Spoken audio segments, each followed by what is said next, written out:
घोषित किया था आम आदमी पार्टी का रिपोर्ट कार्ड, जिसका शायद आप सबको एक कॉपी दिया गया है। जरा मुझे दिखाएं अगर आपको कॉपी मिला है रिपोर्ट कार्ड। शायद सबको मिला है। तो ये आम आदमी पार्टी का रिपोर्ट कार्ड जो है उस पर हम चर्चा करेंगे मुख्यमंत्री जी के संग।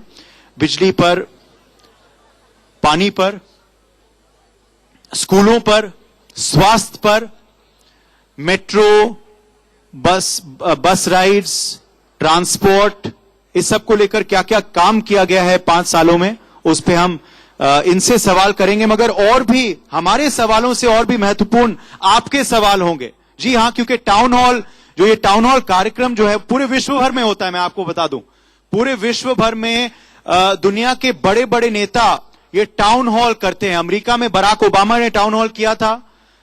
यूके में भी भावी जो वहां के प्रधानमंत्री चेहरे थे उन सब ने टाउन हॉल किया। और यहां आज दिल्ली के मुख्यमंत्री अरविंद केजरीवाल ये टाउन हॉल कर रहे हैं रोहिणी में, दिल्ली टेक्नोलॉजिकल यूनिवर्सिटी रोहिणी में।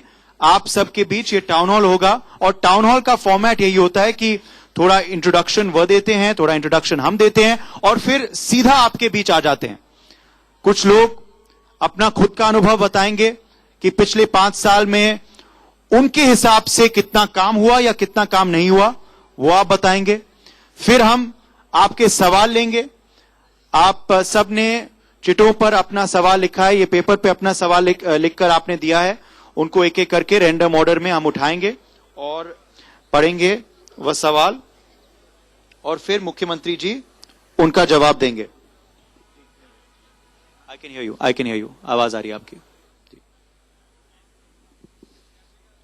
कुछ ऐसे सवाल वीडियो के द्वारा भी लिए जाएंगे। यहां आसपास के इलाके के लोग जो यहां आज आ नहीं पाए, उन्होंने वीडियो के जरिए अपने सवाल भेजे हैं।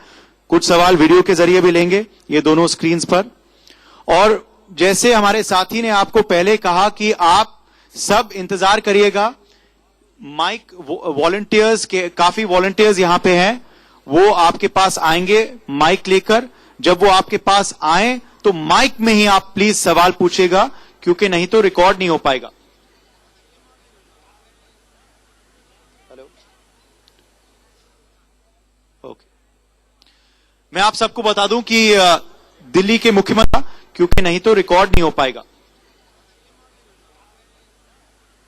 Hello, okay. मैं आप सबको बता दूं कि दिल्ली के मुख्यमंत्री अरविंद केजरीवाल हमारे बीच पहुंच चुके हैं। कुछ ही पलों में वो स्टेज पर आएंगे। वो यहां कैंपस पे पहुंच चुके हैं। कुछ ही मिनटों में हम ये कार्यक्रम का शुभारंभ करेंगे। सबसे एक और अनुरोध भी है कि नारेबाजी प्लीज ना करें, तालियों से स्वागत करें।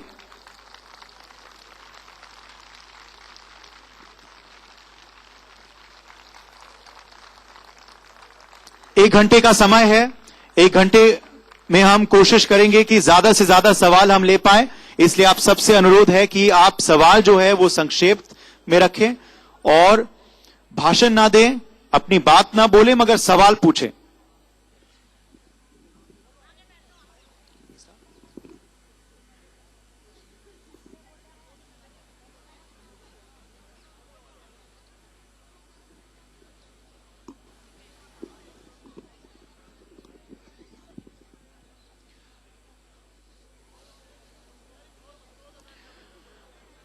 नमस्कार, मैं हूं उदय प्रताप सिंह और आज ये खास कार्यक्रम में आप सबका स्वागत है। आप देख रहे हैं news x India news town hall. इस टाउन हॉल में दिल्ली के मुख्यमंत्री अरविंद केजरीवाल हमारे संग जुड़ेंगे और जनता से सीधा संवाद करेंगे।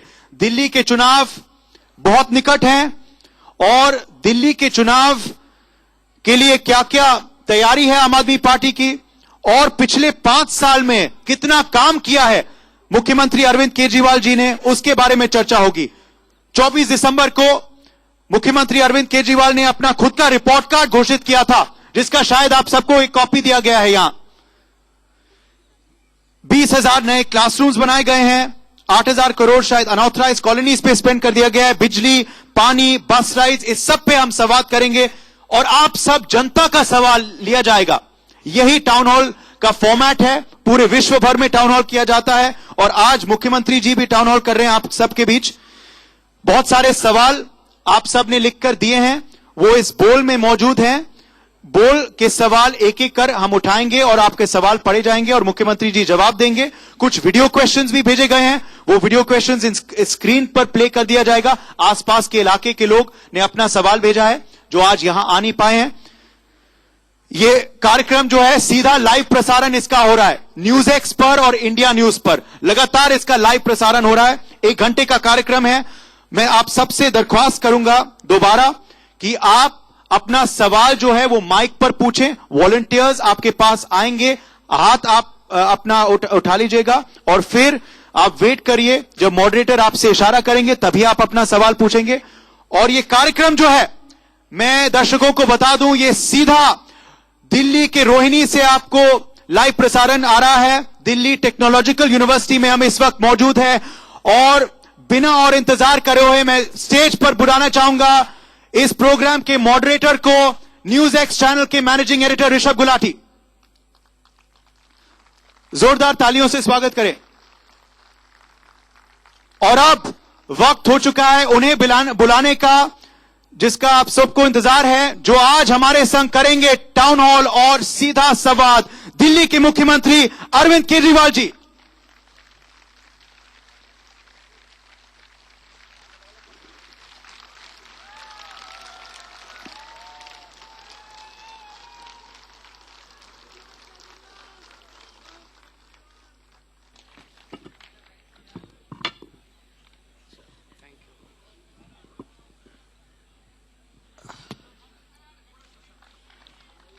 मुख्यमंत्री जी और आप दिल्ली की जनता का यहां पर न्यूज एक्स इंडिया न्यूज के दिल्ली टाउन हॉल में स्वागत।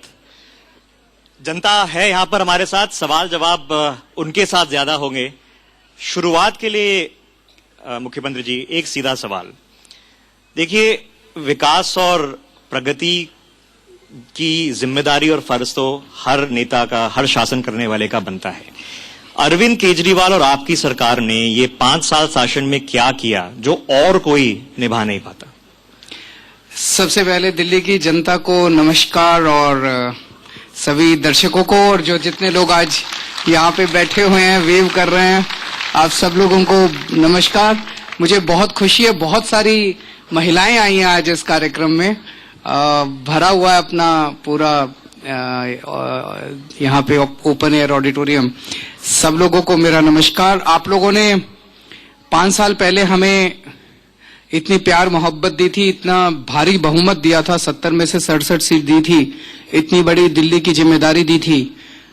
मेरा फर्ज बनता है कि आज 5 साल के बाद मैं आपके बीच में आके बताऊं कि मैंने क्या किया, 5 साल में क्या क्या काम किए, क्या रह गए, आगे क्या क्या काम करने हैं। तो आज वही फर्ज अदा करने के लिए मैं आपके बीच में आया हूं और मैं न्यूज एक्स का और पूरे ग्रुप का शुक्रिया अदा करना चाहता हूं जिन्होंने मुझे ये मौका दिया अपने प्लेटफॉर्म के ऊपर आप सब लोगों से बातचीत करने के लिए। सो आपका प्रश्न बिल्कुल जायज है। हम लोग 5 साल पहले एक नया सपना लेके आए थे, नई राजनीति का सपना, कि जो कुछ अभी तक चल रहा है वो सही नहीं है, इसे बदलना है। तो क्या हम 5 साल में वो कर पाए, कितना कर पाए? सो मैं एक एक करके बताऊंगा कि पूरे देश में जैसे स्कूलों की बहुत बुरी हालत है, सरकारी स्कूलों की बहुत बुरी हालत है, प्राइवेट स्कूलों ने गुंडागर्दी मचा रखी थी, ऐसे ही दिल्ली में भी था। दिल्ली में भी प्राइवेट स्कूलों ने गुंडागर्दी मचा रखी थी, सबने नहीं, कई अच्छे भी हैं, और सरकारी स्कूलों की बहुत बुरी हालत हुआ करती थी। 5 साल में एक काम तो हुआ कि शिक्षा के क्षेत्र में क्रांति आई है। सरकारी स्कूल बहुत शानदार हो गए। आज अपने बच्चों को, कल मैं एक उसमें गया था, मेगा पीटीएम, कल हम लोगों ने पीटीएम की थी दिल्ली के सारे सरकारी स्कूलों के अंदर, पेरेंट टीचर मीटिंग, उसमें एक पीटीएम में गया था। वहां एक पेरेंट मिले, मैं पेरेंट से मिला, उन्होंने बताया मैं सुप्रीम कोर्ट में एडवोकेट हूं और मेरे दोनों बच्चे पहले प्राइवेट स्कूल में पढ़ा करते थे। 20,000 रुपए खर्चा आता था प्राइवेट स्कूल में हर महीने दोनों बच्चों का, और बोला मैंने अब अपने बच्चों को दोनों को प्राइवेट स्कूल से निकाल के सरकारी स्कूलों में भर्ती कराया। बोले मैं ऐसा नहीं कि पैसे दे नहीं सकता, मैं अफोर्ड कर सकता हूं, मेरे पास पैसा है, लेकिन ये सरकारी स्कूल प्राइवेट स्कूलों से ज्यादा अच्छा है। इस सरकारी स्कूल में मैंने कराया जहां मैं गया था। सो ये सबसे बड़ा हमारा सर्टिफिकेट है कि अगर केवल गरीब लोग ही अपने बच्चों को सरकारी स्कूल में भेजते तो हम सोचते कि सरकारी स्कूल में पढ़ाई मुफ्त है इसलिए भेज रहे होंगे। आज बहुत सारे लोग अपने बच्चों को प्राइवेट स्कूल से निकाल निकाल के सरकारी स्कूलों में भर्ती करा रहे हैं। मिडिल क्लास के लोग, अपर मिडिल क्लास के लोग।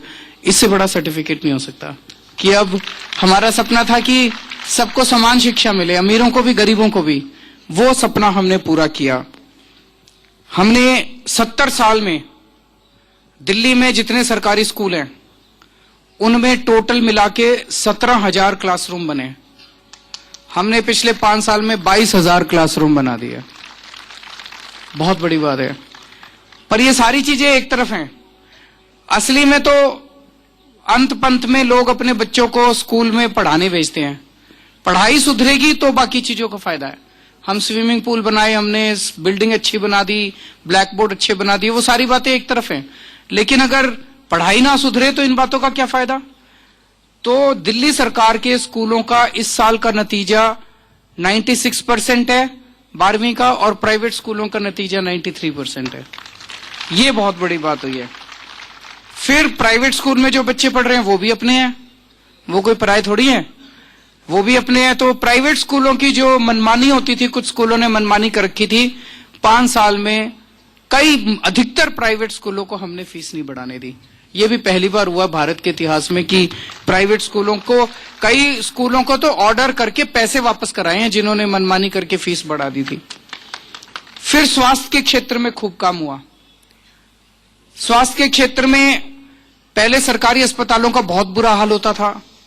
आज घर में कोई बीमार हो जाए, कोई बड़ी बीमारी हो जाए, इतना खर्चा आता है कि कई बार जमीन जायदाद बेचनी पड़ जाती है, जेवर बेचने पड़ जाते हैं।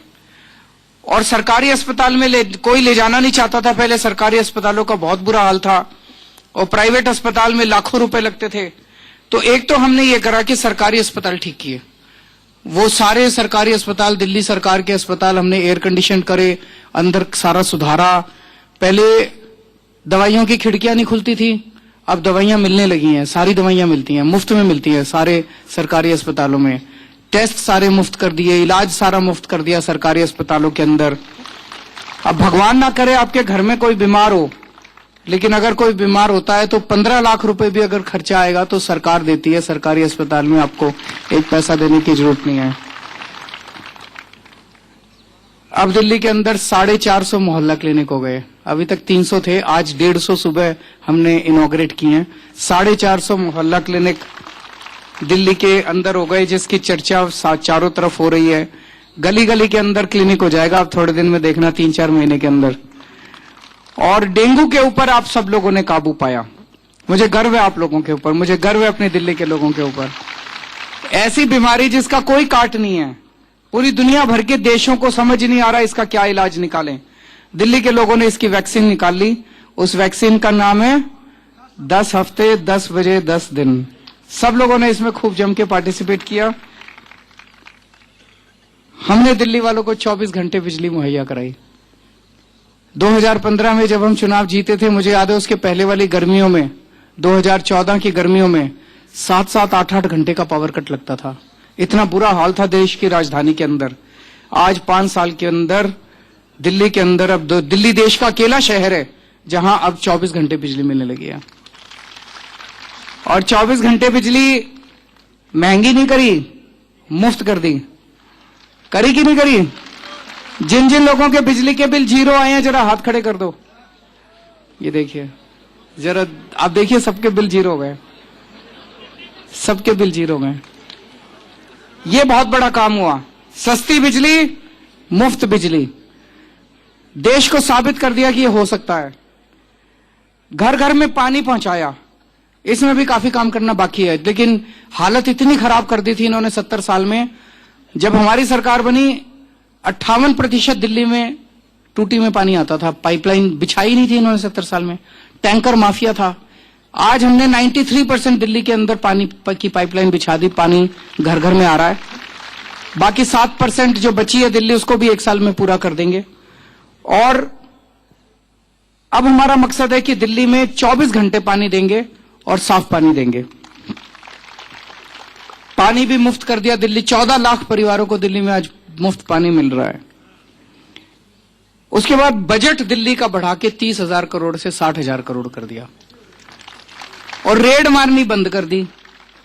रेड भी नहीं मारी और लोगों ने खुद ही देना चालू कर दिया। मैंने लोगों को जाके कहा, भाई पुण्य कमाते हो, मंदिर में पैसे देते हो, गरीबों के बच्चों को पढ़ाते हो, गरीबों की इलाज कराते हो, तो तुम 100 रुपए अगर एक बच्चे की पढ़ाई पे खर्च करते हो गरीबों का, वो 100 रुपए अगर सरकार को टैक्स दे दोगे, उससे मैं 1000 बच्चों को पढ़ा दूंगा, तुम तो एक बच्चे को पढ़ाते हो। तो जनता ने खुद ही, अब दिल्ली के अंदर टैक्स देना एक तरह से पुण्य का काम माना जाता है। जैसे आप मंदिर को पैसे देते हो, गरीबों के बच्चे को पढ़ाते हो, सरकार को टैक्स देते हो, तो जनता खुद ब खुद टैक्स दे रही है। कभी सुना ऐसा? हमने रेड भी नहीं मारी, लोगों को तंग भी नहीं किया, परेशान भी नहीं किया, और फिर भी जनता ने 30,000 करोड़ से 60,000 करोड़ टैक्स दे दिया, क्योंकि लोगों का भरोसा बढ़ा। एक जो सबसे बड़ी बात हुई कि सीएजी जो देश की सबसे बड़ी संस्था है, जो नुक्स निकालती है, ऑडिट करती है, वो ये निकालती है कि क्या कमियां हैं इस सरकार में। उन्होंने अभी 2 महीने पहले 5 साल का हमारा ऑडिट करके बताया कि दिल्ली सरकार देश की अकेली सरकार है जो नफे में चल रही है, बाकी सारे देश की सरकारें घाटे में चल रही हैं। ये मैं नहीं कह रहा, ये सीएजी कह रहा है। केजरीवाल जी, और जो मुद्दे हैं, जैसे अनऑथराइज कॉलोनी का मुद्दा, मेट्रो बढ़ाने का मुद्दा, महिलाओं की सुरक्षा का मुद्दा, हवा साफ करने का मुद्दा, इन सब मुद्दों में ये भी विकास और प्रगति के मुद्दे हैं, इन सब में सेंटर की सरकार के सहयोग के साथ काम हो रहा है या हम प्रतियोगिता में हैं और मुकाबला चल रहा है? नहीं, प्रतियोगिता भी होनी चाहिए और साथ भी होना चाहिए। जैसे दिल्ली में बिजली मुफ्त हो गई, अब ये प्रतियोगिता होनी चाहिए, सारे देश को माफ करनी चाहिए। ये अच्छी प्रतियोगिता है, अच्छी राजनीति है। अगर हरियाणा कोई अच्छा काम करे तो हमें भी उसको कबूल करना चाहिए, महाराष्ट्र अगर अच्छा काम करे हमें उसे कबूल करना चाहिए। तो ये अच्छी प्रतियोगिता है, लेकिन जहां पे एक दूसरे का सहयोग चाहिए वहां सहयोग करना चाहिए। तो प्रदूषण के क्षेत्र में केंद्र सरकार का मैं आपके प्लेटफॉर्म से धन्यवाद करता हूं। उन्होंने ईस्ट वेस्ट पेरिफेरल वे बनाया। पता है आप लोगों को, दिल्ली से जैसे रात को ट्रक निकला करते थे, बहादुरगढ़ से अगर किसी ट्रक को गाजियाबाद जाना है तो दिल्ली के अंदर से निकलते थे, तो लगभग 30-40 हजार ट्रक दिल्ली के अंदर से निकलते थे रोज रात को। उनका बहुत पोल्यूशन हो जाता था। तो केंद्र सरकार ने दिल्ली के बहादुरगढ़ से अगर किसी ट्रक को गाजियाबाद जाना है तो दिल्ली के अंदर से निकलते थे, तो लगभग 30-40 हजार ट्रक दिल्ली के अंदर से निकलते थे रोज रात को। उनका बहुत पोल्यूशन हो जाता था। तो केंद्र सरकार ने दिल्ली के इर्द गिर्द चारों तरफ एक रिंग बनाई है। तो अब ये जितने ट्रक जो दिल्ली के लिए नहीं आते वो बाहर से निकल जाते हैं, 30-40 हजार ट्रक हर रोज रात को। ये बहुत बड़ा काम किया, इससे पोल्यूशन कम हुआ है। दिल्ली सरकार ने भी जो कदम उठाए हैं, जो मैंने कहा 24 घंटे बिजली हो गई। पहले जब बिजली जाया करती थी वो जनरेटर 6 लाख के करीब जनरेटर चला करते थे, वो सारे बंद हो गए, उससे बहुत पोल्यूशन होता था।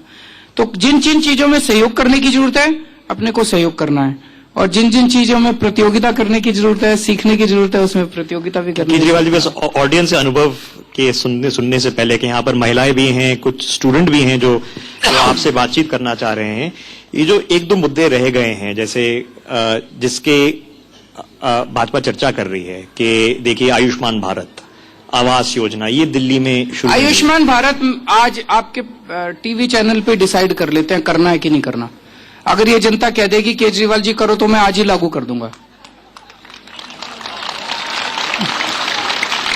मैं पूछूं इनसे, प्रश्न ये है, आज हमने दिल्ली में सबका इलाज मुफ्त कर दिया, चाहे अमीर हो चाहे गरीब हो। मोहल्ला क्लिनिक में चाहे चले जाओ, चाहे जीटीबी हॉस्पिटल में चले जाओ, जीबी पंत में चले जाओ, एलएनजेपी में चले जाओ, दिल्ली सरकार के जितने अस्पताल है, जितनी डिस्पेंसरी है, सब में इलाज सबका मुफ्त। दवाइयां भी, टेस्ट भी, सर्जरी भी, सब कुछ मुफ्त। तो आप अभी 1 मिनट, आयुष्मान भारत कहता है कि आपका इंश्योरेंस कराया जाएगा। किस किस का आपको कार्ड देंगे। जिसके पास स्कूटर है उसको नहीं मिलेगा, जिसके पास फ्रिज है उसको नहीं मिलेगा, जिसके पास सेलफोन है उसको नहीं मिलेगा। जिसकी 10,000 रुपए से ज्यादा तनख्वाह है, कमाई है पूरे परिवार की, उसको नहीं मिलेगा। जो बच जाएंगे, तो कितने बच गए जरा हाथ खड़े कर दो। सुनिए मेरी बात, सुनिए, बड़ा अच्छा है। तो और आप कह रहे हैं तो बाकियों को मिलेगा। तो बाकी अगर बीमार हो गए तो उनको कह रहे हैं कि इंश्योरेंस 5 लाख तक की करेंगे, वो प्राइवेट अस्पताल में जाके करा सकते हैं। मेरा ये कहना है कि आज दिल्ली के अंदर हमने एक तरफ तो सरकारी अस्पताल फ्री कर दिए, हमने ये भी व्यवस्था कर दी कि अगर आप सरकारी हॉस्पिटल में जाते हो और डॉक्टर कहता है एमआरआई कराओ, उस हॉस्पिटल में एमआरआई मशीन नहीं है, या एमआरआई मशीन खराब पड़ी है, या 1 महीने बाद की डेट मिलती है, 2 दिन बाद, तो आप प्राइवेट हॉस्पिटल में जाके करा लो। सारे जने, कोई अमीर हो गरीब हो, उसका खर्चा दिल्ली सरकार देती है। आपकी सरकारी अस्पताल में जाते हो, आपका ऑपरेशन होना है, डॉक्टर कहता है भाई बहुत लंबी लाइन है, 1 महीने बाद होगा ऑपरेशन, आपको 1 महीने बाद की, अगर 1 महीने के अंदर डेट नहीं दी डॉक्टर ने, तो आप किसी भी दिल्ली के प्राइवेट हॉस्पिटल में बड़े से बड़े में जाके करा लो, सरकार फ्री पैसा, सारा पैसा आवाज का मुद्दा आखिरी, फिर हम अनुभव। तो अब ये बच्चे बताओ भाई, आयुष्मान भारत लागू करेगी दिल्ली सरकार की योजना? आज आपके चैनल पे ये डिसाइड हो गया, अब ये दोबारा सारे बाकी लोग भी देख लेना। अब आवास का मुद्दा फिर तो लोगों से सुनते हैं। हाँ, आवास में ये इन्होंने कोई स्कीम निकाली है, उसके अंदर जो पैसा मांग रहे हैं ये लोग, भाई इतना पैसा शुरू में देना पड़ेगा, वो पैसा बहुत ज्यादा है, मेरे को अब एग्जैक्ट अमाउंट नहीं पता। हम जो पैसा मांग रहे हैं झुग्गी के बदले मकान में, वो पैसा बहुत कम है। तो हमने इनसे ये रिक्वेस्ट की कि भाई इतना हमें बदलाव कर लेने दो स्कीम के अंदर, कि जो पैसा है वो कम ले लिया जाएगा और बाकी पैसा दिल्ली सरकार दे देगी। वो ये लोग नहीं माने। ओके। वो कोई भी चेंज करना नहीं चाहते। तो यही प्रगति और विकास के मुद्दे थे। हमने सीएम साहब से चर्चा शुरुआत करी है, अब आपकी बारी आ गई है। यहाँ पर हमारे पास कुछ, मैंने बोला महिलाएं हैं, कुछ स्टूडेंट हैं, ये 8 नंबर माइक पे, वो हमारा अपना पिछले 5 साल का अनुभव बताएंगी। Madam please. भाई देश में पहली बार ऐसा हुआ है कि 5 साल काम करने के बाद कोई मुख्यमंत्री जनता के बीच में आके पूछ रहा है। ये तो वो है जो मेरे को बताना था। अब मैं चाहता हूं आप बताओ, मैंने कोई काम करा नहीं करा? अगर आपको लगे काम नहीं करा, वोट मत देना। अगर आपको लगे काम करा तो ही वोट देना। अब आप लोग बताओ काम क्या क्या करा, प्लीज। सबसे पहले मुख्यमंत्री जी को मेरा नमस्कार। आपका नाम? मधु, एशियन मेडलिस्ट कबड्डी। हाँ, कैसी हैं आप? ठीक है, आप कैसे? ये स्पोर्ट्स वुमेन है, बहुत बड़ी। सबसे पहले तो मैं एक बार ताली बजा दीजिए, इन्होंने दिल्ली का नहीं देश का नाम रोशन किया है। मैं मुख्यमंत्री जी का बहुत बहुत धन्यवाद करना चाहूंगी कि हमें जो पहले स्कॉलरशिप मिलती थी वो इतनी ज्यादा नहीं मिलती थी, और इस बार हमें बहुत ज्यादा पैसा दिया है दिल्ली सरकार ने, क्योंकि 1 करोड़ रुपए बहुत ज्यादा, बहुत बढ़ के मिलना बहुत बड़ी बात हो जाती है। आपको 1 करोड़ रुपया मिला है? 75 लाख। 75 lakh silver medal. हाँ जी, बहुत अच्छा। तो इससे ये अपना आगे ट्रेनिंग कर सकती हैं, अपनी डाइटिंग देख सकती हैं, डाइट देख सकती हैं, तो और ज्यादा आगे प्रगति करने में मदद मिलेगी ना। तो एक खुश हैं, और कोई लोग हैं जो अपना अनुभव बताना चाह रहे हैं? हाथ बड़े खड़े हो रहे हैं हमारे पास। आगे लोग, महिलाएं हैं, वहां पर जाते हैं। उदय, आपके पास। देखिए जी, मैं नरेला जोन से आई हूँ, घोगा हमारा गांव है, शरद हमारा नेताजी है। हमें आपके आने से यहाँ बहुत अच्छा लगा। हम तीर्थ यात्रा पे गए थे, पहली यात्रा हमारी वाघा बॉर्डर की थी। कौन सा? अच्छा, वाघा बॉर्डर गए थे, अमृतसर। हाँ जी, बहुत अच्छा। ये हमारी कोई दिक्कत तो नहीं हुई? नहीं जी। सारे जने आप गए थे तीर्थ यात्रा? हाँ जी, बहुत अच्छा। हमें जितने जने नहीं गए वो भी जरूर जाना, सारे बुजुर्ग तीर्थ यात्रा करके आना। श्रवण कुमार थे, नाम सुना है श्रवण कुमार का? हाँ जी, श्रवण कुमार ने अपने माता पिता को तीर्थ यात्रा कराई थी, सबने सुना होगा। सुना था। अब दिल्ली सरकार आप सब लोगों को, बुजुर्गों को तीर्थ यात्रा कराना चाहती है। देखो जी, हम तीर्थ यात्रा के ऊपर आपको धन्यवाद देना चाहते हैं, और हमने पहले भी आपको सूचित किया था।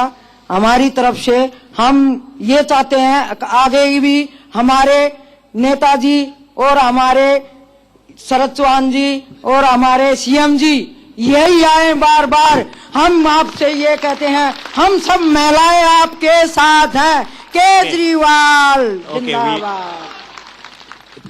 तीर्थयात्रा और कोई अपना अनुभव बताना चाहेगा? हाथ इतने सारे खड़े हो गए वहां पर, कहीं यहाँ पर 5 नंबर माइक हम वहां पहुंचा सकते हैं आगे पीछे? नमस्कार सर, मेरा नाम चिराग अग्रवाल। सर मैं नरेला विधानसभा से हूँ। सर मैंने आपकी YouTube पे डॉक्यूमेंट्री मूवी देखी थी। मेरा उसमें आपका एक क्वेश्चन है कि उसमें आपकी स्टेटमेंट थी कि मैं किसी भी विधायक को टिकट नहीं दूंगा जिसपे कोई भी क्रिमिनल रिकॉर्ड होगा। तो मैं ये जानना चाहता हूँ कि आप इस चुनाव में भी यही अपनी रणनीति रखोगे? हम रणनीति यही रखेंगे, लेकिन पिछले 5 साल में आप लोगों ने देखा कि किस तरह से एक के बाद एक हमारे ऊपर झूठे मुकदमे किए गए। मेरे ऊपर 33 मुकदमे चल रहे हैं आज। तो सबसे पहले तो मैं ही बाहर हो जाऊंगा। तो अब हम ये देखते हैं ईमानदारी के साथ, अगर किसी के ऊपर भी मुकदमा हो तो हम ये देखते हैं भाई ये राजनीतिक रूप पे है, इसमें कितनी सच्चाई है, आसपास पड़ोस में पता कर लेते हैं। अगर वो झूठा मुकदमा हमें नजर आता है तो फिर उसको हम टिकट नहीं देते हैं। ओके, टिकट की चर्चा थोड़ी देर में और करेंगे। कोई और यहाँ पर प्लीज? जी, मेरा नाम दिव्या है और मैं केजरीवाल जी का धन्यवाद देना चाहूंगी कि आपने हमारी मुंडका विधानसभा में जो स्पोर्ट्स यूनिवर्सिटी शुरू करवाई है, उसके लिए आपका हार्दिक धन्यवाद। अभी होने वाली है, अभी हुई नहीं है। जो करवाओ, ये पूरे दिल्ली के लिए गौरव, पूरे दिल्ली नहीं देश के लिए गौरव की बात होगी। इस किस्म की स्पोर्ट्स यूनिवर्सिटी पहली बार बनेगी देश में। सबसे पहले तो मेरा अरविंद केजरीवाल जी को नमस्कार। मेरा नाम शिवानी है और मैं 11th क्लास की छात्रा हूँ। मैं कबड्डी इंडिया स्पोर्ट्स क्लब में कबड्डी सीखती हूँ और हमारे कोच हैं जोगिंदर दलाल सर। वो हमारा बहुत ज्यादा मोटिवेट करते हैं हमें, और मेरे रोल मॉडल बनी मधु मालवीय दीदी। और मैं चाहती हूँ, बहुत बहुत धन्यवाद करना चाहती हूँ। मैं कहीं भी जाती हूँ बस फ्री कर दिया इन्होंने। क्या जोगिंदर जी, आप भी अपना अनुभव बताइए। जोगिंदर जी? मैं पहले केजरीवाल जी को प्रणाम करता हूँ और मुझे सबसे बड़ी खुशी है, अभी तक मैं मधु मालवीय का कोच हूँ जो एशियन मेडलिस्ट हैं। अभी तक ना कोचों को सम्मान नहीं मिला करता। मुझे केजरीवाल ने 6 लाख रुपए दिए, जिससे मेरे को गर्व महसूस होता है। और मैं सारे बच्चों को अपने पास से सारी टीम की तरफ से आपको बहुत बहुत धन्यवाद देता हूँ। बड़ी खुशी की बात है। सीएम जी, आपने रिपोर्ट कार्ड की बात करी, क्या विधायकों की रिपोर्ट कार्ड बनेगी? विधायकों का रिपोर्ट कार्ड तो एक तरह से इसके अंदर ही है सब कुछ। ये हमारे दिल्ली के सभी विधायकों की और सब लोगों की मेहनत का नतीजा है जो ये हुआ। लेकिन इसके अंदर बहुत सारे काम रह गए। जैसे अभी इन्होंने बताया, हमने कोचेस को सम्मान दिया, खिलाड़ियों, वो इसमें रह गया हमारा। बहुत सारे लोग हैं जिनकी गली नालियां बनी, वो इसमें रह गया। सो इसमें तो बहुत ही मोटे मोटे काम आए हैं। अगर हम सारे काम लिखने लग जाते तो एक किताब लिखनी पड़ती है। 10 पॉइंट की रिपोर्ट कार्ड निकाली है आपने। चलो जी, एक यहाँ पर हम सब आपके पास आएंगे। यहाँ पर और कुछ लोग हैं जो हमारे साथ जुड़ नहीं पाए हैं यहाँ पर, उनकी हमने वीडियो पे सवाल रिकॉर्ड करवाए हैं। एक है विनोद शर्मा जी, किरोड़ी से हैं। उनका पहला सवाल है वीडियो पे सवाल सीएम केजरीवाल जी के साथ। क्या हम सवाल देख सकते हैं? मेरा नाम विनोद शर्मा है, मैं किरोड़ी विधानसभा में रहता हूँ और किराए में रहता हूँ। मेरा बिजली का बिल अभी बहुत ज्यादा आ रहा है, बताइए सर मैं क्या करूँ? बिजली बिल उनका आई थिंक वो बिजली बिल कह रहे हैं, पानी बिल कह रहे हैं, बेड़े की बात कर रहे हैं। आई थिंक रेंट की बात कर रहे हैं कि रेंट का क्या करें, किराए पे रह रहे हैं। वो किराए पे रह रहे हैं तो बिजली बिल ज्यादा आ रहा है, इसलिए आप सब लोगों। विनोद शर्मा है, मैं किरोड़ी विधानसभा में रहता हूँ और किराए में रहता हूँ। मेरा बिजली का बिल अभी बहुत ज्यादा आ रहा है, अभी भी ज्यादा आ रहा है। मीटर की प्रॉब्लम है, क्या प्रॉब्लम है? हाँ, तो जितने किराएदार यहाँ बैठे हैं और जितने किराएदार ये कार्यक्रम देख रहे हैं, उनकी जानकारी के लिए मैं बता दूं कि पहले किराएदारों को अपना अलग मीटर लगवाने के लिए मकान मालिक से एनओसी लेना पड़ता था। मकान मालिक एनओसी देते नहीं थे। मकान मालिक किराएदारों से 8 रुपए 10 रुपए यूनिट के हिसाब से लेते हैं। तो जो किराएदार हैं उनको दिल्ली सरकार की फ्री बिजली का फायदा नहीं मिल पाता। अब हमने ये एनओसी का सास खत्म कर दिया। अब अगर कोई किराएदार अपना मीटर लगवाना चाहता है, उसको मकान मालिक से पूछने की भी जरूरत नहीं है। आप सीधे बिजली कंपनी का एक फोन नंबर है, मेरे पास अभी नहीं है, उनकी वेबसाइट पे जाके ले लेना। उस फोन नंबर पे फोन करो, बिजली कंपनी वाले आपके घर आके आपको मीटर लगा जाते हैं। आपको कुछ करने की जरूरत नहीं है। बस आपको एक आईडी देना पड़ता है वहां रहने का और एक और कुछ देना पड़ता है। चलो पीछे की तरफ जाते हैं, यहाँ पर कोई इस तरफ हो बिजली पानी को लेकर एक और अनुभव आ रहा है यहाँ। सर नमस्कार, पहले तो मैं आपको नमस्कार करूंगा। सर टोटल मैं लिख के लाया हूं, मेरा नाम डॉक्टर सत्यवान राणा है। मैंने टोटल बिजली और पानी में और स्कूल की फीस में तकरीबन 5,10,000 रुपए बचाए हैं पिछले 5 सालों में। क्या बात आपकी है। सरकार के आने से। ओके एक और है वहां पर, उससे जाते हैं। वहाँ पर थैंक्स सर, थैंक्स। बड़ी बड़ी महिलाएं वहां बैठी हुई हैं। 9 नंबर माइक में मैडम प्लीज। मैं किरारी विधानसभा से श्रीमती सुनैना चौधरी बिहार के रहने वाली हूँ और पिछले 3 साल से मैं छठ पूजा में इतनी अच्छी व्यवस्था देखी हूँ। सीएम साहब को बहुत बहुत धन्यवाद और अपने विधायक ऋतुराज जी को बहुत बहुत धन्यवाद करना चाहती हूँ। पूरे किरारी विधानसभा में 28 छठ पूजा घाट बनाया गया और इतनी अच्छी तरीके से पूजा की व्यवस्थाएं की गई कि मैं क्या बताऊं, बहुत ही खुश हूँ। छठ और पूजा सारे की अपने दिल्ली में यूपी और बिहार के बहुत लोग आके रहते हैं और वो छठ पूजा बड़ी धूमधाम से मनाते हैं। पहले 73 जगह पूरी दिल्ली में मनाई जाती थी, अब 1150 जगह दिल्ली के अंदर छठ पूजा मनाई जाती है। चलो जी, ये रिपोर्ट कार्ड में एक और आंकड़ा केजरीवाल साहब के लिए। 4 नंबर माइक पे कुछ बोलना चाहते हैं। 4 नंबर माइक। नमस्कार जी। नमस्कार। मैं नांगलोई से जयपाल सिंह। सर मैं अपना एक अनुभव साझा करना चाहता हूँ। थोड़े दिन पहले मैं हमारे विधायक जी के ऑफिस में बैठा हुआ था, तो वहां पंजाब से सरदार जी 2-3 आए थे। वो कार से आ रहे थे, तो ये संजय गांधी हॉस्पिटल के सामने ट्रक खड़ा था कोई, उसके नीचे वो कार घुस गई और वो कार घुसने से वो बुरी तरह से जख्मी हो गए। एक की डेथ हो चुकी थी, 2 एडमिट थे। संजय गांधी वालों ने उनको जयपुर गोल्डन में भेज दिया, तो वो वहां पे उनसे शायद 3 लाख रुपए उन्होंने मांगे। तो वो विधायक जी के पास आए, बाई चांस में वहां बैठा हुआ था, तो वो कहने लगे कि जी थोड़ी मदद कर दो विधायक जी, ऐसे ऐसे हमारा एक डेथ हो गई है और वो 2 भी बचने तो मुश्किल हैं। हमें नहीं लगता कि वो बच पाएंगे, लेकिन हम जब तक आस है तो हम आपसे थोड़ी मदद लेने आए। उधार के तौर पर हमारे को कुछ पैसा आप दे दो ताकि हम जाके हॉस्पिटल में जमा कर दें, और हमारे आदमी अगर बचेंगे तो ठीक है, नहीं बचेंगे तो भी हम आपके पैसे वापस कर देंगे। तो हमारे विधायक जी ने उसी टाइम सुरेंद्र जैन जी के यहाँ फोन मिलाया और बताया कि अब आपको पैसे जमा करने की जरूरत नहीं है, दिल्ली सरकार ने ऐसी स्कीम बनाई है। और उन्होंने 1 लाख रुपए जमा भी कर दिया था जी, अपने जो घर में था या आस पड़ोस से लेके 1 लाख रुपया उन्होंने जमा कर दिया था। वो आदमी तो नहीं बच पाए, उनकी डेथ होगी, लेकिन जो पैसा उन्होंने जमा किया था वो पैसा दिल्ली सरकार की वजह से उनको वापस मिला। इसके लिए मैं अरविंद केजरीवाल जी का धन्यवाद करना चाहता हूँ। केजरीवाल जी, ये दिल्ली में हम लोगों ने फरिश्ते स्कीम चलाई है एक, दिल्ली सरकार की वजह से उनको वापस मिला। इसके लिए मैं अरविंद केजरीवाल जी का धन्यवाद करना चाहता हूँ। केजरीवाल जी, ये दिल्ली में हम लोगों ने फरिश्ते स्कीम चलाई है एक। इसमें क्या है, अगर किसी का अपना एक्सीडेंट हो जाता है तो डॉक्टरों का कहना है कि एक्सीडेंट होने के 1 घंटे के अंदर अगर उसको अस्पताल में एडमिट करा दिया जाए तो उसके बचने के 70-80% चांस ज्यादा होते हैं। लेकिन अक्सर एक्सीडेंट होने के बाद हम देखते हैं कि लोग उसको देखते हैं और कोने से निकल जाते हैं, उसको अस्पताल नहीं लेके जाते। लोगों को ये डर रहता है कि मैं अस्पताल ले गया तो मेरे पल्ले पड़ जाएगा, अस्पताल वाले कहेंगे पहले पैसे जमा करा, इस डर से लेके नहीं जाते थे। अब हमने ये फरिश्ते स्कीम निकाली है कि आप जो भी एक्सीडेंट होता है आप उसके फरिश्ते बनो, आप उसको अस्पताल लेके जाओ और अस्पताल में जितना खर्चा आएगा हम देंगे। इसमें जो आप बता रहे हो ये जयपुर गोल्डन वालों की जिम्मेदारी थी कि उनको खुद ही इस स्कीम के बारे में उनको बताना चाहिए था। उनको पहले 1 लाख रुपए नहीं लेने चाहिए थे, एमएलए को फोन करने की जरूरत ही नहीं थी, हेल्थ मिनिस्टर को फोन करने की जरूरत ही नहीं थी। चूंकि लेकिन अभी नई स्कीम है, हमारे पास जितनी शिकायतें आती हैं तो थोड़ा नोटिस भेजते हैं, टाइट करते हैं अस्पतालों को।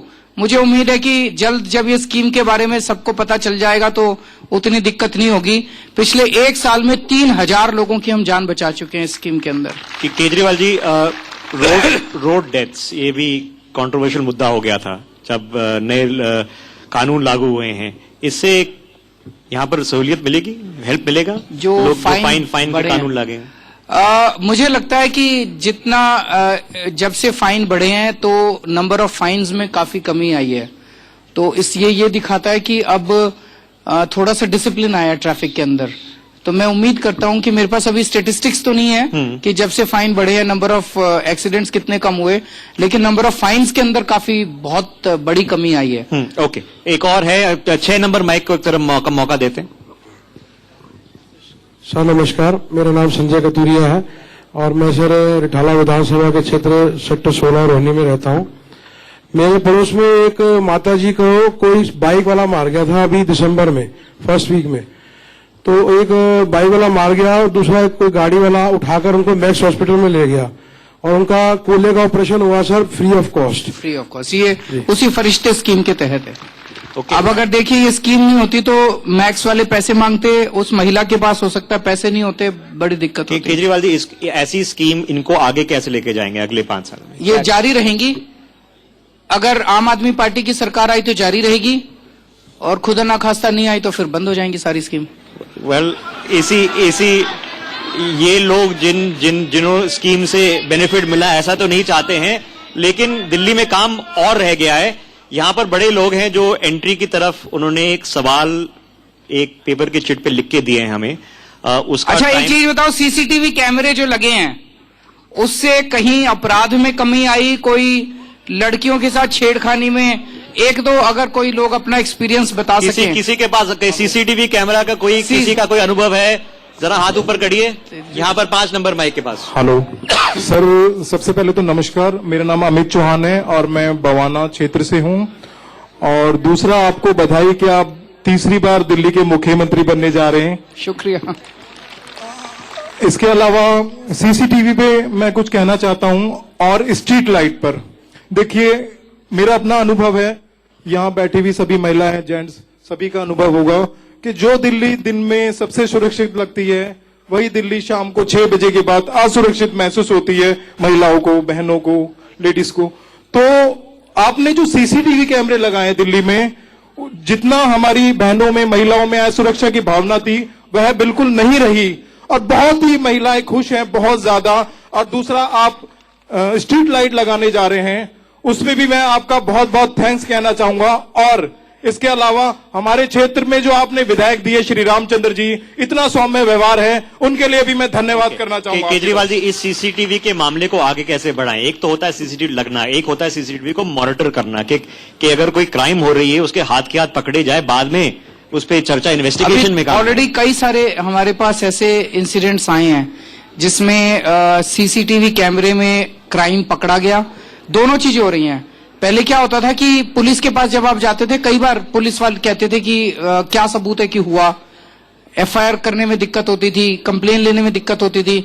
अब सीसीटीवी की फुटेज है, सबूत है कि क्राइम हुआ, तो पुलिस को एफआईआर भी करनी पड़ती है और पुलिस को क्राइम सॉल्व करने में भी मदद मिलती है।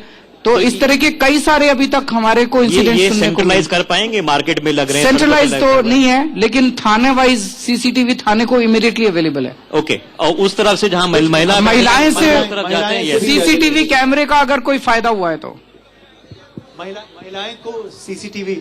जी, आप क्या कहना चाहती? बस ये बस राइड पे बात करेंगी, मगर पहले सीसीटीवी। सिटी कैमरे से मैंने 2 चोर पकड़े जिनका सीधे अपने थाने में ताली बजा दीजिए सब लोग। और बादली विधानसभा से उन चोरों को फिर ऐसा लगा कि हम कहाँ पकड़े गए, वो ऐसा ही भागता ही नजर आया। बहुत अच्छे। ओके, हम आपके पास आते रहेंगे। काफी ऐसे लोग हैं जिन्होंने यहाँ पर्चियों पर सवाल भी दिए हैं। सीएम साहब प्लीज, पहला सवाल है बाला देवी जी, 50 साल की हैं और सवाल पढ़ लेते हैं। आप आगे भी ऐसा ही काम करेंगे क्या? बिल्कुल करेंगे माता जी। इससे आगे क्या? बाला देवी जी हैं यहाँ पर कोई? हाँ, बाला देवी जी बैठी हैं। आगे भी और क्या करेंगे केजरीवाल जी? एक तो यमुना साफ करनी है, आगे क्या क्या करना है? एक तो यमुना साफ करनी है, यमुना साफ करेंगे, दिल्ली साफ करेंगे। दिल्ली में बहुत गंदगी हो रही है, चारों तरफ कूड़ा ही कूड़ा है, कूड़े के पहाड़ हो रहे हैं, नालियां गंदी हैं, गलियों की सफाई नहीं होती, तो दिल्ली साफ सुथरी करनी है। तीसरा, सड़कें सारी ठीक करनी है। सड़कों को खूबसूरत बनाना है विदेशों की तरह। चौथा पोल्यूशन कम करना है। पांचवा ट्रैफिक ठीक करना है। छठा पार्किंग ठीक करनी है। कुछ रह तो नहीं गया। पानी 24 घंटे करना है और पानी साफ करना है। ये 7-8 मुद्दे बड़े सारे हैं, सब पे सवाल करेंगे। एक और सवाल हो जाए पर्ची वाला। ये है अमित कोचर जी, 32 साल की उम्र के हैं। अमित कोचर जी पूछ रहे हैं, बिजली पानी आगे भी फ्री रहेगा सर? अगर आम आदमी पार्टी आई तो फ्री रहेगा और दूसरी आ गई तो बंद हो जाएगा। चलिए एक वीडियो सवाल भी कर लेते हैं। एक और हमारा दूसरा वीडियो सवाल आज का बीना शर्मा जी हैं, उनसे सुनते हैं। बीना शर्मा जी। मैं रोनी विधानसभा में रहती हूँ, मेरा नाम बीना शर्मा है। सर दिल्ली में प्याज इतनी महंगी क्यों हो गई? ये रसोई का सारा बजट बिगड़ चुका है, प्लीज कुछ कर दो। प्याज की बात कर रही हैं, प्याज की मंदी। यहाँ पर सबको प्याज मिल रहा है। अब प्याज मेरे हाथ में नहीं है। मेरे हाथ में बिजली थी, फ्री कर दी। मेरे हाथ में पानी था, फ्री कर दिया। मेरे हाथ में तो आपकी यात्रा थी डीटीसी, वो फ्री कर दी। तीर्थ यात्रा थी, वो फ्री कर दी। अभी कुछ दिन हम लोगों ने केंद्र सरकार से सस्ता प्याज खरीद के आप लोगों को 23 रुपए किलो पहुंचाया था। फिर केंद्र सरकार ने बंद कर दिया। अब केंद्र सरकार दोबारा दे रही है हमको, तो अब दोबारा 1-2 दिन में शुरू करेंगे। इस बार 65 रुपए के करीब सरकार बेचेगी, लेकिन मार्केट में शायद 125-150 रुपए है अभी इस टाइम मार्केट में। आपको 65 रुपए या 70 रुपए के अंदर प्याज कुछ दिन के अंदर मिलेगा सस्ता। ओके, प्याज की मंदी और प्याज का खर्च। वहां पर 6 नंबर माइक की तरफ। सर हमारे क्षेत्र के अंदर 16 मोहल्ला क्लिनिक के रिठाला विधानसभा से मैं सतीश गुप्ता बोल रहा हूँ। ये विधायक हमारे महेंद्र गोयल जी की देन है, उसमें से 5 हमारे वार्ड 24 के अंदर हैं। ये सब आपकी उपलब्धि है और हमारे विधायक महेंद्र गोयल जी की उपलब्धि है। ठीक है, एक और किसान, एक किसान का सवाल है यहाँ पे। राजा पहलवान टटेसर गांव से हमारे को मुआवजा दिया गया था जी 5,23,000 रुपए। किसका? जमीन का? हाँ, जमीन का जो उसका दिया था। ये खेती खराब हो गई थी बारिश के कारण, तो उसका पूरे गांव को दिया गया था। मैं खुद बंटवारे में था, पटवारी तहसीलदार वे सब थे वहाँ। और एक रोड तो ऐसे बना दिया जी, खेता में गए पहले ट्रैक्टर धीरे धीरे चलाते, टॉप गियर में ट्रैक्टर जाता हमारा खेत में। ओके, मैं एक और बात पूछना था। मेरे लड़के हैं, 2 लड़के मेरे अभी गोल्ड मेडलिस्ट हैं, सीनियर ये इसमें नेशनल गोल्ड मेडल। तो इनके लिए आपके वहाँ फार्म भरवाए हैं 76 साल में। तो ये आपके उससे पैसे आएंगे, कितने आएंगे कितने नहीं, तो पता नहीं। और किसी की कोई मुसीबतें भी हो, ये आपका फोरम है, आपका मौका है। एक तरफ अगर 6 नंबर माइक, पीछे भी काफी लोग हैं जो बोलना चाह रहे हैं, उन पे माइक बजाइए। तब तक मैं यहाँ जाता हूँ। वहां बड़े सारे 7 नंबर पे जाते हैं। एक बारी 7 नंबर, 6 नंबर बाइक वाला थोड़ा एक बारी पीछे भी पहुंचवा दीजिए। मैडम 1 सेकंड, 7 नंबर बाइक पे येलो शर्ट वाले। हेलो, बताइए मैडम, बताइए। सर मेरा नाम वंदना है, रोहिणी विधानसभा से हूँ मैं। हेलो, बताइए, आ रही है आवाज? प्लीज एक दूसरे सबको सुन लीजिए। आवाज आ रही है? थोड़ी शांति। मैडम आपकी आवाज आ रही है, प्लीज बोलिए। हाँ, मेरा नाम वंदना है, रोहिणी विधानसभा से हूँ। और सबसे पहले धन्यवाद देना चाहती हूँ मुख्यमंत्री जी को, हमारे लिए जो महिलाओं के लिए बस में सुरक्षा कर दी है और फ्री कर दिया है।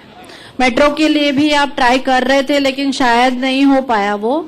कोई बात नहीं, उसके लिए अगले 5 साल में लड़ेंगे और वो भी फ्री करवा लेंगे। 7 नंबर माइक, पीले शर्ट वाले। 1 मिनट, सवाल ये है कि सर आपके 70 जो मैनिफेस्टो में 70 चीजें थी वो तो आपने की, लेकिन ये जो तीर्थ यात्रा वाला सवाल था, तीर्थ यात्रा वाला प्लान था, ये आपके मैनिफेस्टो में नहीं था।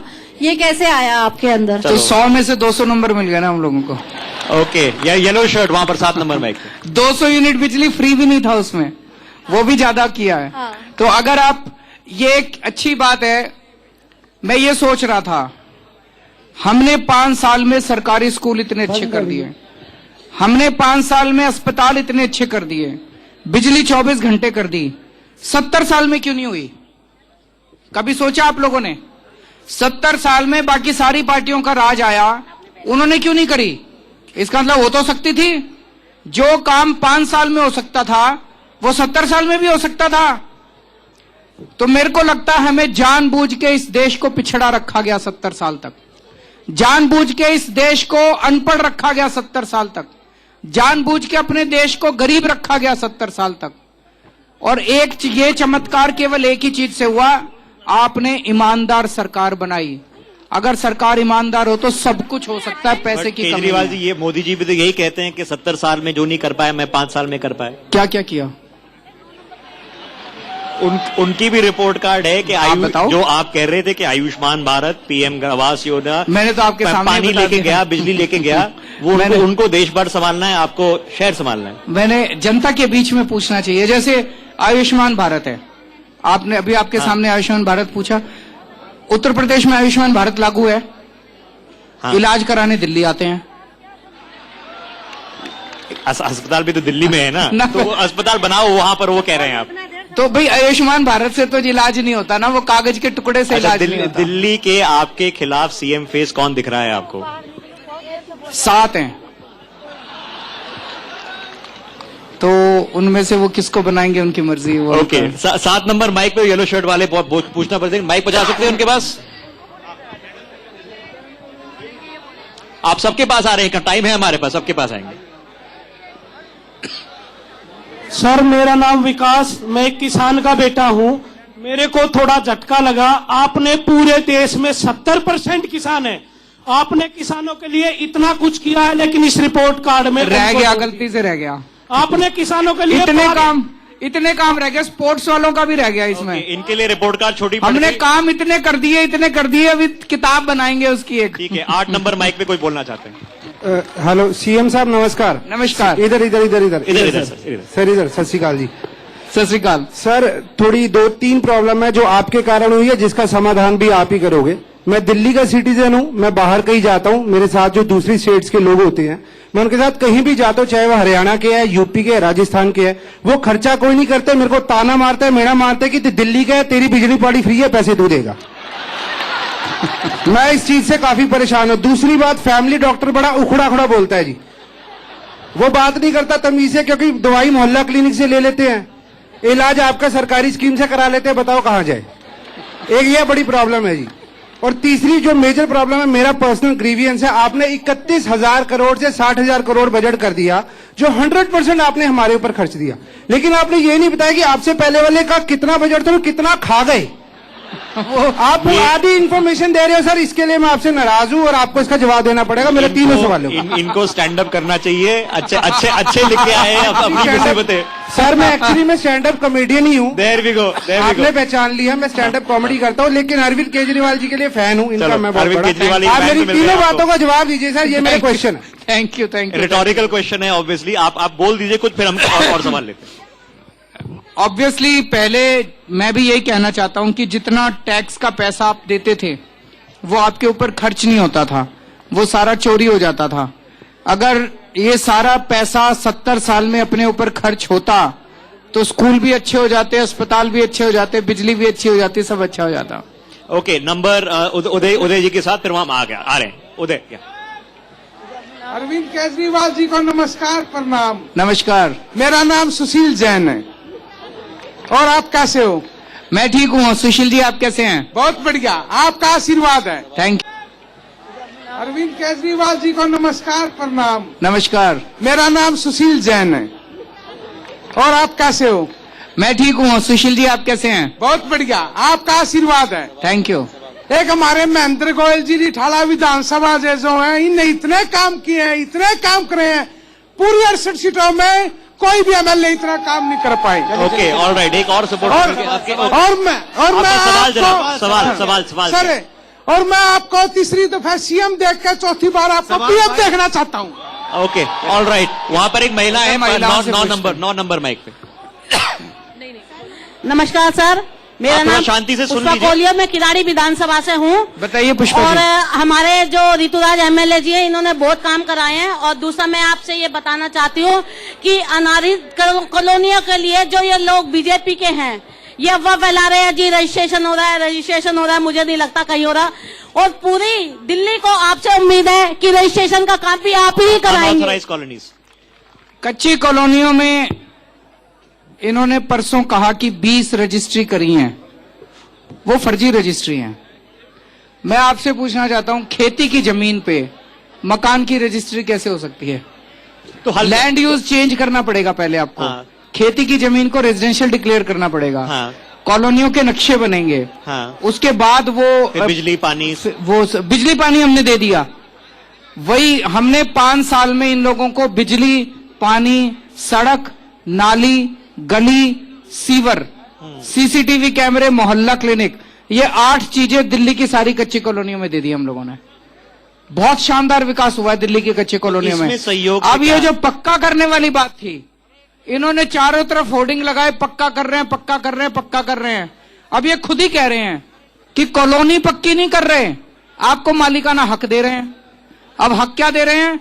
खेती की जमीन पे जो मकान बने हुए हैं उसकी रजिस्ट्री करा दी। उसकी रजिस्ट्री हो ही नहीं सकती, फर्जी है, फर्जीवाड़ा कर रहे हैं। कल को कोई कोर्ट चला गया तो जिन जिन लोगों की रजिस्ट्री हुई है उनके मकान सील हो जाएंगे। तो हल क्या है इसका? हल ये है, इसको प्रॉपरली जितनी भी कच्ची कॉलोनियां हैं उनका लैंड यूज चेंज करना पड़ेगा, उसको रेजिडेंशियल डिक्लेयर करना पड़ेगा, उनके नक्शे बनेंगे और उसके बाद जो है मकानों की रजिस्ट्री चालू होगी। ओके, एक बार 4 नंबर माइक की तरफ। मैं नेताजी को नमस्कार करता हूँ। नरेला विधानसभा से रोहतास रोहिला स्वतंत्र नगर का मैं निवासी हूँ। और जो है इतनी बुरी हालत थी कॉलोनी की, आपने जो सुधार किए हैं बहुत अच्छे आ गया है। कनाट प्लेस बना दिया आपने, कनाट प्लेस ओके। और बिजली पानी बड़ी अच्छी सुविधा मिल रही है। खुश हो ना बाबूजी? हाँ जी बिल्कुल। और जी आपसे मेरी एक रिक्वेस्ट हो रहा है, जो है मेट्रो का जरूर चालू करा दीजिए। मेट्रो भी चालू करा देंगे। आपका बहुत बहुत धन्यवाद जी। शुक्रिया। यहाँ पर महिलाओं से और लेते हैं। जैसे एक 7 नंबर पे लीजिए, उस तरह बात है तब तक। 7 हेलो, नंबर। सीएम साहब को नमस्कार। मेरा नाम राधे श्याम खुराना रिठाला विधानसभा से बोल रहा हूं मैं। और 40 रुपए पानी का डिप्लोमेट चार्ज होता है, उसको बढ़ाकर शीला दीक्षित ने 400 रुपए स्क्वायर गज कर दिया था। डेवलपमेंट चार्ज, डेवलपमेंट चार्ज जी, वो अब मुफ्त कर दिया। जो आज केजरीवाल सरकार ने 0 कर दिया और मेरे 22,000 रुपए बचे हैं और मैं 11,000 रुपए जेब में लेके आया हूँ। मैं पार्टी को ले देना चाहता हूँ ये 11,000 रुपए। बहुत अच्छा। एक महिला का सवाल। ओके, या ऋषभ, एक सेकंड वहां पर पूछ रहे हैं 5 नंबर माइक पे महिला मैडम। मैडम बताइए।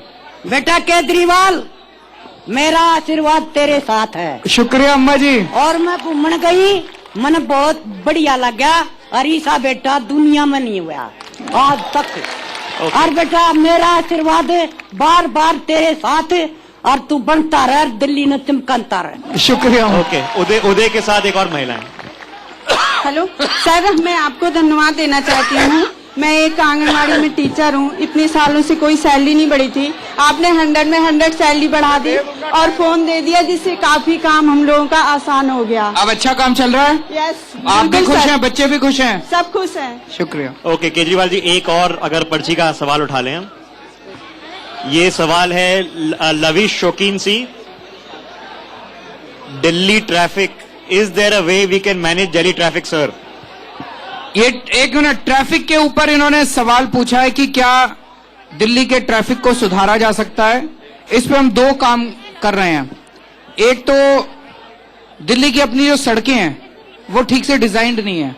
आप देखते हो कि 4 लेन चल रही है, अचानक 3 लेन हो जाती है, तो वो सारा वहां पे जैम हो जाता है। तो दिल्ली में जितनी भी इस तरह से सड़कों को रीडिजाइनिंग करने का काम हमने शुरू किया है, उसका पायलट प्रोजेक्ट हम लोगों ने ऑलरेडी ऑर्डर कर दिया है। 40 किलोमीटर की सड़कें अभी रीडिजाइन करा रहे हैं, वो नवंबर तक बनके तैयार हो जाएंगी। वो अगर सक्सेसफुल हो गई तो पूरी दिल्ली की सारी सड़कों को रीडिजाइन करेंगे। दूसरा, दिल्ली में जहां जहां ट्रैफिक जैम होते हैं उन सभी पॉइंट्स को आइडेंटिफाई करने के लिए हमने कंसल्टेंट नियुक्त किया है। वो सारे पॉइंट्स को आइडेंटिफाई करके देंगे और हर पॉइंट की अलग समस्या समाधान होगा। कहीं पे यू टर्न बनाने से हो जाएगा, कहीं पे वन वे करने से हो जाएगा, कहीं पे फ्लाईओवर बनाना पड़ेगा, अंडरपास। तो वो हमें एक एक पॉइंट का समाधान बताएंगे, उसको हम लागू करेंगे। तो मैं ये नहीं कह रहा 100% ट्रैफिक की समस्या सॉल्व हो जाएगी, लेकिन काफी हद तक जो ट्रैफिक जो मेट्रो ने हल करना था, आपको बोला जाता है कि आपकी सरकार ने ही मेट्रो का काम धीरे कर दिया। नहीं, धीरे नहीं किया, फेज 4 कर दिया चालू। परमिशन और उसकी सारी परमिशन दे दी। हमारे यहाँ पेंडिंग नहीं है। जैसे फेज 4 है, फेज 4 के 6 रूट हैं, 6 के 6 की परमिशन हमने दे दी। केंद्र सरकार ने 3 रूट की परमिशन रोक रखी है। ठीक है, एक और बार ऑडियंस पे जाते हैं सवाल करने के लिए। वहां पर यहाँ पर चलो जी, 7 नंबर माइक पे कर लीजिए, उसके बाद मैं उस तरफ आ रहा हूँ। 7 नंबर माइक पे प्लीज। आ रहा हूँ। हेलो, मेरा नाम सर अरुण वर्मा है। मैं सर आपसे एक सवाल करना चाहता हूँ। सर ये ठेकेदारी और कॉन्ट्रैक्ट बेस वाले ना सर अपनी मनमर्जी करते हैं। आपने सैलरी बढ़ा रखी है, पर सर वो सैलरी हमें नहीं मिल रही है। मैं नरेला विधानसभा से हूँ सर, ये सवाल पूछना चाहता हूँ सर मैं आपसे। अपनी ठेकेदारी प्रथा को बंद करने के लिए हमने कैबिनेट से 6 बार प्रस्ताव पारित किया। आप लोगों की जानकारी के लिए बता दूं, जैसे कई लोग हमारे ऊपर आरोप लगा रहे हैं कि पिछले 1 साल में इतनी तेजी से काम क्यों होने लगा, पहले काम क्यों नहीं हुआ। तो 1 साल पहले सुप्रीम कोर्ट का ऑर्डर आया था।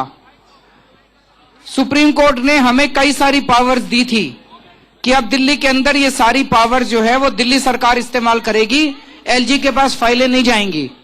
लेकिन सर्विसेज का एक मैटर है। सर्विसेज मतलब कर्मचारियों की नियुक्ति, कर्मचारियों को पक्का करना, ये मैटर अभी सुप्रीम कोर्ट में पेंडिंग पड़ा है। इस सारे मामले में अभी भी सारी फाइलें एलजी के पास और केंद्र सरकार के पास जाती हैं। तो हालांकि हमने निर्णय ले लिया कि दिल्ली में सारे कच्चे कर्मचारियों को पक्का किया जाएगा, लेकिन अभी केंद्र सरकार उसको लागू नहीं कर रही है। सुप्रीम कोर्ट में भगवान से प्रार्थना करो, सुप्रीम कोर्ट में जो पेंडिंग मामला है अगर हम जीत गए तो अगले 5 साल के अंदर सारे कच्चे कर्मचारियों को पक्का कर देंगे। ओके, एक और बोल से सवाल कीजिए वाले। ये सवाल रूपा जी का है और पूछ रही हैं कब तक लड़कियां रात को निकलने में टेंशन लेकर निकलेंगी। दिल्ली में महिलाओं की सुरक्षा वाकई एक बहुत बड़ी सब लोगों के लिए समस्या है, क्योंकि रोज हम लोग आए दिन कुछ ना कुछ गलत काम सुनते हैं। छोटी छोटी बच्चियों के साथ गलत काम होते हैं। दिल्ली सरकार की तरफ से हम कई कदम उठा रहे हैं, अभी कई कदम और उठाने की जरूरत है।